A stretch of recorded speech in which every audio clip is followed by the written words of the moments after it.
Hi, ich bin Simon und ich möchte dir in diesem Video das Entwicklungsziel Stillstehen nach den Archetypen der Seele von Wada Hasselmann und Frank Schmoyke erklären. Dein Entwicklungsziel ist das Ziel, was sich deine Seele im jetzigen Leben gesetzt hat. Zum besseren Verständnis der Entwicklungsziele empfehle ich dir mein Einführungsvideo zu den Archetypen der Seele nach Wada Hasselmann und Frank Schmoyke und mein Einführungsvideo zu den Entwicklungszielen anzuschauen. Das Entwicklungsziel Stillstehen ist das vierte der 7 Entwicklungsziele.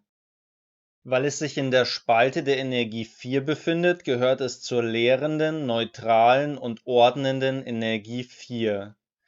Es liegt als einziges Entwicklungsziel auf der Assimilationsebene. Beim Entwicklungsziel Stillstehen geht es somit um Umformung und Anpassung. Alle Archetypen der Energie 4 sind sowohl weiblich als auch männlich, also vereint dieses Entwicklungsziel die Dualität in sich selbst. Nun möchte ich ein paar Fakten zum Entwicklungsziel Stillstehen erläutern. Interessiert dich dein Entwicklungsziel, kannst du ja mal schauen, ob du mit den Ausführungen in Resonanz gehst. Zum Entwicklungsziel Stillstehen möchte ich gleich mal mit einem Zitat der Quelle starten. Ebenso wie es sinnvoll ist, während einer langen Reise immer wieder Tage und manchmal auch Wochen einzulegen, die an einem Ort verbracht werden und der Erholung dienen, und nicht nur der Erholung, sondern auch der Muße zur Betrachtung des bereits Erlebten und zur Vorbereitung auf das noch Ausstehende sowie der Verfestigung der Eindrücke und dem Sammeln neuer Kräfte, so ist es auch notwendig, in den Jahrtausende überspannenden Zyklus der aufeinanderfolgenden Inkarnationen Ruheleben einzuplanen, die ermöglichen, dass ein Mensch sich nach allzu viel Überreizung und seelischer Ermattung regenerieren und sammeln kann. Zitat Ende. Viele Menschen bewerten Stillstände als negativ, weil sie glauben, dass währenddessen nichts passiert. Weiterkommen und Stillstand ist für sie ein Widerspruch in sich. In einem Zeitraum, in dem nichts passiert, kann sich aber sehr viel ereignen. Ein Mensch mit dem Entwicklungsziel Stillstehen fördert nämlich sein inneres Wachstum. Mit Stillstand ist also nicht gemeint, dass man sich den ganzen Tag nicht bewegt und nichts tut. Stillstehen bedeutet vielmehr eine sinnvolle Abwechslung von Zeiten des Innehaltens und Zeiten der Aktivität.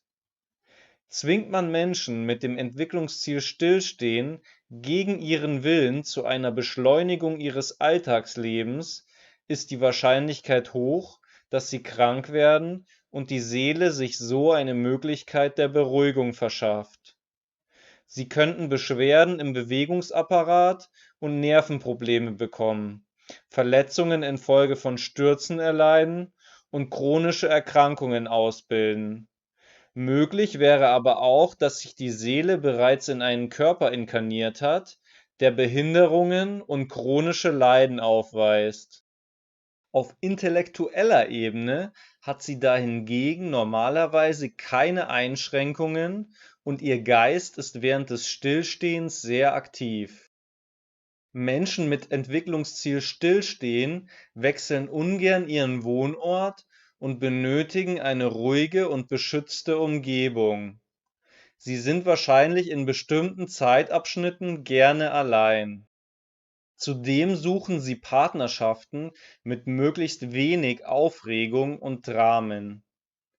Das Entwicklungsziel Stillstehen besitzt den Minuspol Erstarrung und den Pluspol Innehalten. Ein Mensch, der sich in seinem angstgeprägten Minuspol Erstarrung befindet, gerät in eine physische und psychische Bewegungslosigkeit, eine Depression und Kontaktverweigerung. Verursacht wird das von Mitmenschen, die seine Bedürfnisse nach Ruhe und Abgeschiedenheit nicht ernst nehmen. Die Dauer der Erstarrung kann sehr kurz sein und manchmal sogar mehrere Jahre anhalten. Der Zustand kann aufgelöst werden, wenn man dem Menschen signalisiert, dass er sich jederzeit Auszeiten nehmen kann und man ihn nicht mehr überfordern wird. Ein Mensch, der sich im Pluspol innehalten befindet, wechselt auf sinnvolle und wohltuende Weise Phasen voller körperlicher und geistiger Bewegung mit Ruhe und Stille ab. Er erforscht sich selbst und seine inneren Dimensionen. Darüber hinaus sinnt und fühlt er nach, verschafft sich einen Überblick über seine Erfahrungen, zieht Schlussfolgerungen und schmiedet neue Pläne. Ein Beispiel für eine bekannte Persönlichkeit mit Entwicklungsziel Stillstehen ist der Maler Giovanni Antonio Canal, auch bekannt als Canaletto. Gut, damit wäre ich jetzt auch schon am Ende des Videos angelangt. Lass mich gerne in den Kommentaren wissen, welches Entwicklungsziel du hast, welche Erfahrungen du bis jetzt mit deinem Entwicklungsziel und auch mit anderen Entwicklungszielen gesammelt hast, wie dir das Video gefallen hat und was ich noch ein bisschen näher erläutern könnte. Für mehr Informationen zu den Entwicklungszielen empfehle ich das Buch Die Archetypen der Seele und zur Erkundung deines Entwicklungsziels empfehle ich das Archetypen-Handbuch. Für Beratungen, weiterführende Materialien und Informationen empfehle ich die Webseiten www.septana.de und www.seelenakademie.org. Auf diesen Webseiten kannst du auch Menschen finden, die dir deine Seelenarchetypen wie das Entwicklungsziel ermitteln können. Wenn dir das Video gefallen hat, würde ich mich sehr über einen Daumen nach oben freuen und darüber, dass du das Video mit anderen teilst. Wenn du mehr Videos zu den Archetypen der Seele und der Seelenlehre nach Wada Hasselmann und Frank Schmollke anschauen möchtest, abonniere gerne den Kanal. Schön, dass du dabei warst. Dein Simon.